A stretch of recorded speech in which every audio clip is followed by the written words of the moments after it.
Hello dear, welcome to KSL campus. In this lecture we will discuss about Mach number and different note points regarding Mach number. इसके comparison में मतलब क्या क्या note points हम use कर रहे हैं यहाँ पे, इसलिए यूज कर रहे हैं कि मैक नंबर से एक तरह से हम कंपैरिजन कर सके कि इसका कब यूज करते हैं और जो नोट्स पॉइंट्स में हैं उसका कब यूज करते हैं, या फिर लाइक दैट कि जो इम्पोर्टेंट है मैक नंबर के साथ पढ़ने के लिए। जैसे कि पिछले किसी लेक्चर में बताऊंगा कि जो डेंसिटी का चेंज होता है with respect to original density वो लेस देन 5% होगा तो फ्लूइड को क्या करते हैं, इनकम्प्रेसिबल कंसीडर करते हैं। दैट इज, ऐसे मैं कहीं बताया था कि डी रो अपन रो लेस देन 5% होगा तो इसको क्या करते हैं, इनकम्प्रेसिबल फ्लूइड कंसीडर करते हैं। तो यहाँ पे स्टडी करेंगे क्यों करते हैं, मतलब d rho by rho is less than 0.055% करने का मतलब है तो इससे लेस होगा तो इसको कंसीडर करते हैं इनकम्प्रेसिबल। और मैक नंबर उसी से रिलेटेड है, मैक नंबर भी देखेंगे बेस्ड अपॉन दैट कि मैक नंबर भी इतना से कम होगा तो कैसे फ्लूइड को इनकम्प्रेसिबल बोलेंगे। और यहाँ पे कनेक्शन भी देखेंगे मैक नंबर का डेंसिटी से क्या कनेक्शन। तो सबसे पहले हमारे पास जो है नोट पॉइंट में रेनॉल्ड्स नंबर, ये होता है इनर्शियल फोर्स अपॉन में विस्कस फोर्स, ठीक है। तो यहाँ पे हमने रेनॉल्ड्स नंबर क्यों लिख रखा है, और फिर जो हमारे पास आता है मैक नंबर, तो मैक नंबर होता है ओरिजिनल वेलोसिटी अपॉन में वेलोसिटी ऑफ साउंड, मतलब जिस फ्लूइड को स्टडी कर रहे हैं उसकी कितनी वेलोसिटी है with respect to velocity of sound, जिसको कि सोनिक वेलोसिटी भी बोलते हैं, सी से डिनोट करते हैं। और मैक नंबर को MAC नंबर बोलते हैं, फिर MA शॉर्ट में मैं डिनोट कर रहा हूँ, आप समझ जाना। तो यहाँ पे रेनॉल्ड्स नंबर हमने क्यों लिखा है, एक चीज़ आप देख लो कि रेनॉल्ड्स नंबर भी हम फ्लूइड के डिफरेंस को स्टडी करने के लिए यूज़ करते हैं। जैसे लेमिनार है या फिर टर्बुलेंट है या फिर ट्रांजिएंट है, मतलब लेमिनार से टर्बुलेंट की तरफ जा रहा है जो फ्लूइड है, तो उसके लिए रेनॉल्ड्स नंबर का यूज़ करते हैं। लेकिन मैक नंबर का यूज करते हैं कि जो हमारी वेलोसिटी है, सोनिक वेलोसिटी है या फिर सुपरसोनिक वेलोसिटी है या फिर सबसोनिक वेलोसिटी है, मतलब साउंड के कंपैरिजन में कितनी वेलोसिटी है। तो ये भी एक तरीके से फ्लो मेजर को कंपेयर करने के ही काम आता है, फ्लो वेलोसिटी को, और ये भी एक तरीके से फ्लो वेलोसिटी को ही कंपेयर करके और टाइप्स ऑफ फ्लूइड बताता है, मतलब कि लेमिनार है, टर्बुलेंट है, ट्रांजिएंट है, लाइक दैट। तो मैक नंबर के बारे में आपको पता चला, इसकी ये क्या होता है, रेशियो होता है, that is velocity of fluid या फिर original velocity of fluid to the velocity of sound, okay. तो जैसे मैक नंबर अगर लेस देन 1 हुआ किसी फ्लो के लिए, मतलब जो V/C का जो रेशियो है वो V is less than C है, मतलब वेलोसिटी ऑफ साउंड से जो हमारी ओरिजिनल वेलोसिटी है, चाहे वो लिक्विड है चाहे कोई ऑब्जेक्ट है, उसकी वेलोसिटी ऑफ साउंड से कम है तो सबसोनिक वेलोसिटी उसको बोलेंगे या फिर सबसोनिक फ्लो बोलेंगे ना। अगर मैक नंबर 1 है, मैक नंबर 1 का मतलब क्या हुआ, V/C is equal to 1, that is V is equal to C, तो वेलोसिटी ऑफ फ्लो जो हो गया साउंड की वेलोसिटी के बराबर हो गया, तो उसको बोलेंगे सोनिक फ्लो, ओके। जनरली आप एयरप्लेन्स में भी देखते होगे, सुपरसोनिक एयरप्लेन होती है, सबसोनिक होती है, सोनिक होती है, लाइक दैट। जो फाइटर एयरप्लेन्स होती है सुपरसोनिक ही होती है, और जो रॉकेट्स होती है हाइपरसोनिक भी होती है कुछ। तो थर्ड केस हमारे पास जो है, अगर मैक नंबर जो है ग्रेटर देन 1 हो गया तो इसका मतलब है V/C ग्रेटर देन 1 है, that means that V is greater than C, sound के वेलोसिटी से जो फ्लो वेलोसिटी है ज़्यादा है, तो इसको सुपरसोनिक फ्लो बोलेंगे। नाउ अगर मैक नंबर जो हमारा है वो ग्रेटर देन 5 है, that means that V/C is greater than 5, okay.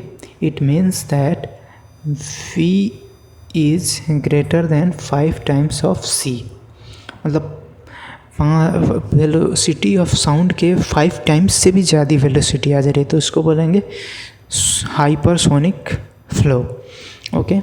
तो इस तरीके से आपको मैक नंबर का यूज़ करके आपको एक तरीके से पता चल गया कि सुपरसोनिक है, सबसोनिक है, किस टाइप का फ्लूइड है, किस टाइप का फ्लो है। नाउ अब देखेंगे मैक नंबर का रिलेशन क्या है विद डेंसिटी जो कि हमने बोल रखा था कि 5% से लेस होगा चेंज इन डेंसिटी, तो इनकम्प्रेसिबल फ्लूइड कंसीडर करेंगे। तो मैक नंबर के रिलेशन के लिए सबसे पहले हम क्या करते हैं, एक कोई वो लिक्विड टैंक यानी कि मान लो वाटर इसमें भरा हुआ है, तो वाटर टैंक हम कंसीडर करते हैं और इसमें एक ओपनिंग है। ठीक है, हमारे पास कोई वाटर टैंक है और इसमें एक ओपनिंग है। यहाँ पे जो फ्लूइड एलिमेंट है 0.1 ये फ्लो होके यहाँ पे जा रहा है, तो यहाँ पे इसकी वेलोसिटी कितनी है, 0 है। जो इनिशियल पोजीशन है यहाँ पे इसकी वेलोसिटी कितनी है, 0 है। प्रेशर P है और डेटम हाइट जो है Z है। ये आपको अच्छे से समझ में आएगा कि डेटम हाइट क्या होता है, जिसको Z बोल रहे हैं। प्रेशर क्या, प्रेशर तो आपको पता ही है, वेलोसिटी पता ही है। तो डेटम हाइट जब हम पढ़ेंगे बर्नौलीज थ्योरम, वहाँ पे और अच्छे से पता चलेगा। अभी आप देख लो कि डेटम हाइट Z से डिनोट करते हैं, अगर पता है तो बहुत अच्छी बात है ना। वो जब 0.2 पे आएगा तो इसकी कुछ ना कुछ वेलोसिटी इसको अचीव हो चुका होगा, तभी तो ये इस ओपनिंग से निकल के और पाइप में फ्लो कर रहा है। तो यहाँ पे प्रेशर कुछ और होगा, तो प्रेशर यहाँ पे चेंज हो जाएगा P से, तो P' कंसीडर कर लेते हैं। और जो वेलोसिटी 0 थी उसकी कुछ वैल्यू हो जाएगी, V वेलोसिटी से फ्लो करेगा। और जो डेटम रहेगा वो Z ही रहेगा, बिकॉज हम यहाँ पे हाइट अल्टर नहीं कर रहे हैं, ऐसा थोड़ी कर रहे हैं। पाइप हमारा कुछ ऐसे डाउनवर्ड थोड़ी है, तो सीधा हॉरिजॉन्टल है। डाउनवर्ड होता तो Z की वैल्यू जो होती चेंज होती, या फिर अपवर्ड होता तो भी चेंज होती। तो हमारे पास एक इक्वेशन होती है बर्नौलीज थ्योरम से, जो कि यहाँ पे यूज़ कर रहे हैं। और जब बर्नौलीज थ्योरम पढ़ेंगे उसको एक्सप्लेन करूँगा मैं कि प्रेशर हेड जिसको कि स्टैटिक हेड बोलते हैं P/W प्लस वेलोसिटी हेड जिसको डायनेमिक हेड भी बोलते हैं, जिसको V²/2G प्लस का डेटम हेड, ये हमेशा कांस्टेंट होता है। तो इससे हम इनिशियल फाइनल के बीच में निकाल सकते हैं। तो इनिशियल टोटल एनर्जी अपन में फाइनल टोटल एनर्जी या फिर टोटल हेड को एक तरह से हम कंपेयर करेंगे। तो हमारे पास इनिशियली क्या होगा, P/W, वेलोसिटी तो 0 है तो डायनेमिक हेड 0 हो जाएगा। नाउ डेटम हेड Z है और फाइनली P'/W और V²/2G डायनेमिक हेड जो होगा एट 0.2 और Z जो होगा ये डेटम हेड कहलाएगा। Z जो है सेम है, तो ये कांस्टेंट होता है। तो 1=2 हम करेंगे तो कुछ इस तरीके से हमारे पास इक्वेशन आएगा, P/W अब plus 0 plus Z = P'/W plus V²+2G plus Z। अब W मैं बार बार बोल रहा हूँ, W क्या है, ये वेट डेंसिटी है, जिसको कि ρg से भी डिनोट करते हैं, जो कि आपने फर्स्ट लेक्चर में पढ़ा होगा या फिर सेकेंड लेक्चर में पढ़ा होगा लाइक दैट। तो उसको वहाँ पे जाके देख लें अगर नहीं देखा होगा तो अगर इसको हम सॉल्व करें तो Z से Z हमारा कैंसिल आउट हो जाएगा, बिकॉज ये सिमिलर है। नाउ जो हमारे पास बचेगा टर्म वो बचेगा ये और ये 3 टर्म्स बचेंगे। तो P/W और P'/W एक तरफ लाएं तो कुछ इधर लाएंगे, तो मतलब इनिशियल प्रेशर तो कुछ इस तरीके से वाला हमारे पास टर्म हो जाएगा P माइनस P'/W, ठीक है, = इधर बच जाएगा V²/2G।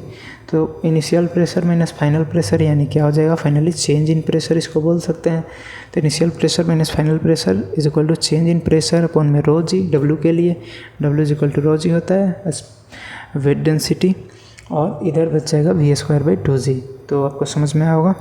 नाउ अगर देखें तो G से G कैंसिल आउट हो रहा है और इसमें हम मल्टीप्लाई करें दोनों साइड किससे, 1/d⁻ρ और इधर भी 1/d⁻ρ, तो कोई अंतर चाहे तो इसको काट सकते हैं, सेमी टर्म से मल्टीप्लाई कर रहे हैं तो इधर भी मल्टीप्लाई कर रहे हैं इधर भी मल्टीप्लाई कर रहे हैं दोनों साइड। तो हमारे पास कुछ इस तरीके का इक्वेशन आ जाएगा लाइक दैट, dP/ρ × d⁻ρ और = V²/2 × d⁻ρ। ओके, अब आपने बल्क मॉडुलस पढ़ा था तो उसमें एक चीज़ पढ़ा था कि dP/d⁻ρ क्या होता है आपका बल्क मॉडुलस, इसी को बोलते हैं इन टर्म्स ऑफ डेंसिटी। तो इसको बल्क मॉडुलस से रिप्लेस कर देंगे तो हमारे पास क्या आ जाएगा, इसके लिए बल्क मॉडुलस K / ये वाला ρ। ओके, और ये पूरी टर्म ऐसे की ऐसे यहाँ पे उतर के आ जाएगी नीचे में। अब एक चीज़ आपको पता है, C मतलब वेलोसिटी ऑफ साउंड कितनी होती है, जो कि मैं वहाँ पे बताया हुआ था जब हमने बल्क मॉडुलस पढ़ा था। तो वहाँ पे K/ρ होता है velocity of sound root over K by rho. तो यहाँ पे हम निकालें तो ये कुछ इस तरीके से लिख सकते हैं, रूट ओवर के बाई रो का होल स्क्वायर, यानी क्या हो जाएगा सी का होल स्क्वायर। ओके, तो हमारे पास इक्वेशन में क्या आ जाएगा, यहाँ पे आ जाएगा सी का whole square is equal to ये वाला पूरी टर्म यहाँ पे उठ के आ जाएगी। तो अगर हम कुछ इस तरीके से लिखें कि जो C है उसको लेफ़्ट हैंड साइड से राइट हैंड साइड में रिप्लेस कर दें, यानी भेज दें, और जो ये वाली पूरी टर्म है नीचे वाली, इसको लेफ़्ट हैंड साइड से राइट हैंड साइड से लेफ़्ट हैंड साइड में रिप्लेस कर दें लाइक दैट। तो हमारे पास कुछ इस तरीके की टर्म आ जाएगी, V स्क्वायर अपॉन में C square is equal to 2 into D rho by rho. Okay, तो इसी चीज़ को तो मैक नंबर बोलते हैं, यानी V बाई सी को ही तो मैक नंबर बोलते हैं हम। तो V square by C square को क्या बोलेंगे, मैक नंबर का स्क्वायर। और सिर्फ मैक नंबर निकालना चाहें तो मैक नंबर और रूट ओवर उस साइड चला जाएगा, रूट ओवर लग जाएगा। तो फाइनली हमारे पास जो मैक नंबर का फॉर्मूला आ जाएगा और root over 2 into D rho by rho आ जाएगा। ठीक है, तो ये फॉर्मूला आपको समझ में आया होगा, आशा करता हूँ कि मैक नंबर यहाँ पे डेंसिटी से एक तरीके से रिलेट हो गया। तो ये फॉर्मूला आप मैक नंबर का याद रखें, कभी डेंसिटी और चेंज इन डेंसिटी दे रखा हो और मैक नंबर निकालना हो तो root over 2 into D rho by rho करके आप आसानी से मैक नंबर कैलकुलेट कर सकते हैं। और फिर अगर वेलोसिटी आपको बता रखी है तो उसको वेलोसिटी ऑफ साउंड से कंपेयर करके आप ये बता सकते हो कि ये सुपरसोनिक फ्लो है, सबसोनिक फ्लो है, या फिर हाइपरसोनिक फ्लो है, या फिर सोनिक फ्लो है। ओके, अब एक चीज़ आपने पढ़ा था, अगर डी रो बाई रो जो है लेस दैन 5% हो, यानी वेलोसिटी में जो डेंसिटी में चेंज आ रही है वो लेस दैन 5% है, यानी लेस दैन 0.05 है, तो वो कैसी होगी, इनकम्प्रेसिबल फ्लो होगी। तो यहाँ पे अगर सेम वहीं पुट करें मैक नंबर के लिए, तो मैक नंबर जो है लेस दैन अगर होगा रूट ओवर 2 इंटू कितना है 5% से लेस, यानी 0.05, इससे मैक नंबर लेस होगा तो हमारे पास जो होगी फ्लो जो होगी इनकम्प्रेसिबल होगी। मतलब मल्टीप्लाई और रूट ओवर निकालने के बाद हमारे पास जो फाइनल आता है मैक नंबर लेस देन होगा 0.32 से, तो फ्लो क्या होगी, इनकम्प्रेसिबल। तो आपके पास एक और टर्म आ गया कि मैक नंबर लेस देन होगी 0.32 से, तो फ्लो जो होगा इनकम्प्रेसिबल होगा। ओके, तो एयर के लिए जो होता है वेलोसिटी ऑफ साउंड, मतलब एयर में जो वेलोसिटी ऑफ साउंड होता है वो होता है 332 मीटर पर सेकेंड। तो यहाँ पे अगर हम कंपेयर करें फॉर एयर तो v by velocity of sound that is 332, ये लेस देन होना चाहिए 0.32। मतलब एयर कब इनकम्प्रेसिबल होगा तो वेलोसिटी कुछ निकालेंगे, तो अगर 110 मीटर पर सेकेंड से कम होगी वेलोसिटी एयर की, तो एयर को भी क्या किया जाएगा, इनकम्प्रेसिबल कंसीडर किया जाएगा। ठीक है, तो यहाँ पे एक तरीके से आपको ये पता चला कि या तो डेंसिटी एयर की इससे कम होनी चाहिए 5% से, या फिर उसकी वेलोसिटी से भी रिलेशन निकल गई through Mach number, velocity 110 meter पर सेकेंड से कम होनी चाहिए, तो एयर की फ़्लो या फिर एयर वो क्या इनकम्प्रेसिबल कंसीडर किया जाएगा। ठीक है, नाउ तो हमारे पास फाइनल नोट पॉइंट्स क्या गए, flow is said to be incompressible flow when, पहला केस क्या है, अगर इसकी डेंसिटी में change with respect to original density less than 5% हो, या फिर जो मैक नंबर है वो लेस देन 0.32 हो, या फिर जो इसकी d rho by d t यानी टाइम के साथ जो इसकी डेंसिटी चेंज हो रही हो वो भी 0 है, यानी डेंसिटी में चेंज ना है टाइम के साथ, तो ये भी इनकम्प्रेसिबल फ्लूइड बोलेंगे। तो 3 हमारे पास कंडीशन आ गए, फिर 3 पॉइंट्स आ गए।